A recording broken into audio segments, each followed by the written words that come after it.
Salut et bienvenue dans ce nouveau décryptage. Allez, on plonge direct dans le vif du sujet. Si tu t'intéresses aux flammes jumelles, tu sais déjà à quel point cette dynamique, ça retourne complètement le cerveau, on ne va pas se mentir. On entend tout et son contraire là-dessus, souvent des trucs très à l'eau de rose, façon conte de fées, mais oublie ça. Aujourd'hui, on va faire une vraie plongée psychologique, bienveillante et surtout ancrée dans le réel. Parce que oui, ce lien, il épuise, il rend confus, on a la sensation de perdre totalement pied. Donc le but ici, ce n'est pas de te vendre du rêve, mais de te donner de vraies clés pour que tu puisses enfin retrouver ton centre. Et on commence tout de suite avec une idée qui décoiffe un peu. La citation dit « La flamme jumelle n'est pas là pour te rendre heureux, elle est là pour te rendre entier ». Ça change absolument tout, non ? Souvent, on se dit qu'on cherche la fameuse pièce manquante, la romance parfaite qui va venir combler nos petits vides intérieurs. Eh ben, c'est le grand piège. Si tu ressens une immense fatigue en ce moment, dis-toi que c'est super valide. Cette connexion, ce n'est pas une fin en soi, c'est un énorme coup d'accélérateur pour ton éveil personnel. En fait, la relation se transforme en terrain de jeu pour t'obliger à regarder tes propres failles en face et à atteindre cette fameuse complétude par toi-même. Du coup, comment savoir si c'est vraiment ça ? Il y a ce qu'on appelle la matrice de reconnaissance, avec 7 signes qui ne trompent pas. Et viscéralement, tu l'as sûrement ressenti. Ça commence presque toujours par une espèce de choc, une reconnaissance instantanée. Une sensation de déjà connu qui défie complètement la logique. Et bim, juste après, l'effet miroir implacable s'installe. Et attention, on ne parle pas juste de se ressembler, hein. L'autre vient carrément révéler tes plus grandes blessures, mais aussi ton plus haut potentiel. S'ensuit alors cette fameuse danse, l'attraction, la répulsion, où la peur et l'amour se mélangent. Ce qui donne des cycles de séparation qui peuvent être super brutaux. C'est littéralement une croissance forcée. Ça t'oblige à évoluer, c'est impossible de rester la même personne après ça. Et même à distance, des synchronicités de dingue continuent de se produire. C'est tout ça qui prouve que c'est un parcours totalement hors norme. Et toute cette intensité, ça nous amène tout droit vers un truc redoutable, la danse infernale. Si ton niveau d'énergie est à zéro, c'est à cause de cette fameuse boucle. D'un côté, on a le runner, celui qui prend la fuite, et de l'autre, le chaser, celui qui court derrière.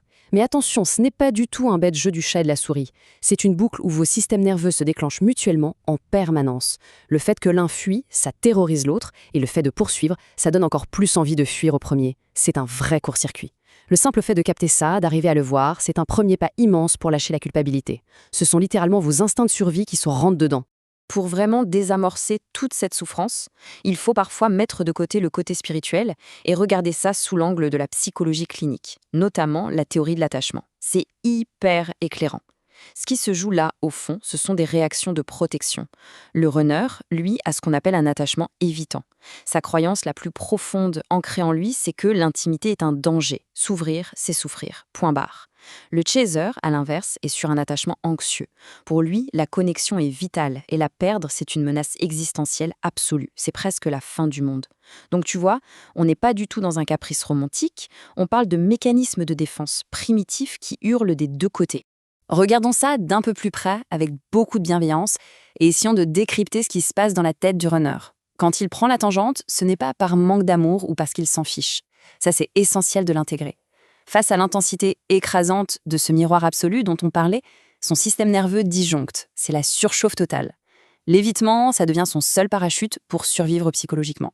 Ce qu'il ne peut pas te dire sur le moment, c'est juste « je ne suis pas encore capable d'être vu avec autant d'intensité ».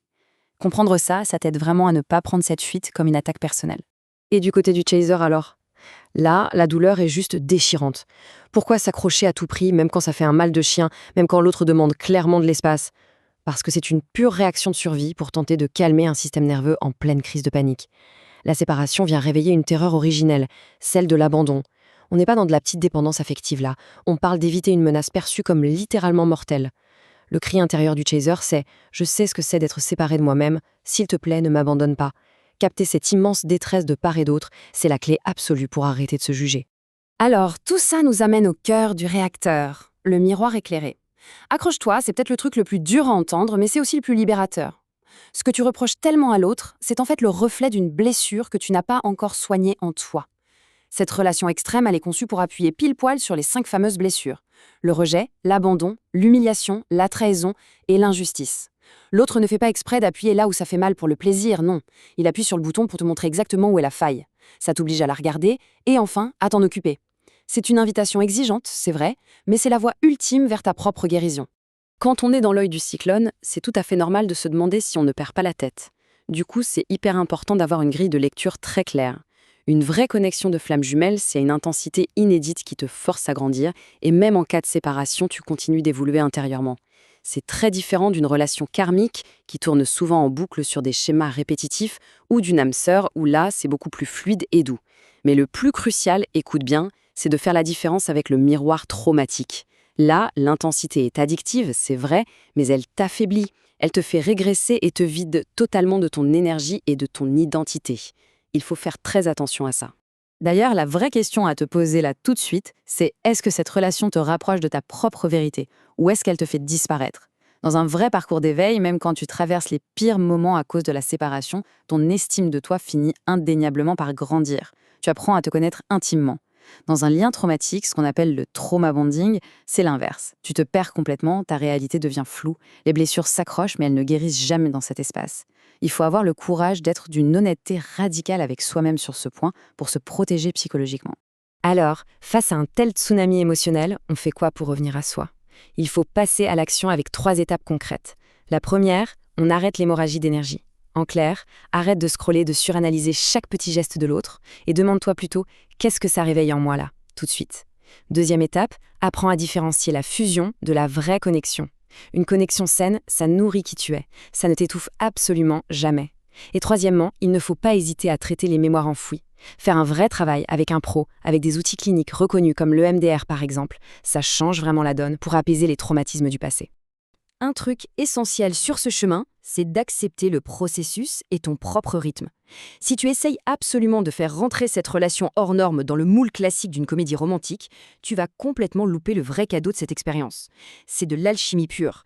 L'issue romantique, finalement, c'est secondaire par rapport à la transformation dingue que tu es en train de vivre. Ta seule vraie responsabilité, ton seul vrai travail en ce moment, c'est de te transformer, de rallumer ta propre lumière et de lâcher prise sur le contrôle de la situation ou sur le résultat final. Et surtout, retiens bien ça. Tu n'as pas à traverser cette tempête sans soutien. L'isolement n'est pas une fatalité. C'est une dynamique tellement intense, tellement rare, qu'il faut vraiment avancer avec prudence, sécurité et une immense bienveillance envers toi-même. N'hésite pas à utiliser les ressources proposées ici pour faire le point de manière sûre, notamment sur le site adelinepaolini.com où tu trouveras de l'accompagnement si le besoin s'en fait sentir. L'objectif ultime, c'est toujours de retrouver ton propre centre. Et pour clôturer cette analyse, je te laisse avec cette petite question, histoire d'y réfléchir. Et si cette rencontre qui a tout bouleversé n'était au final que le rendez-vous le plus important que tu aies jamais pris? Avec toi-même,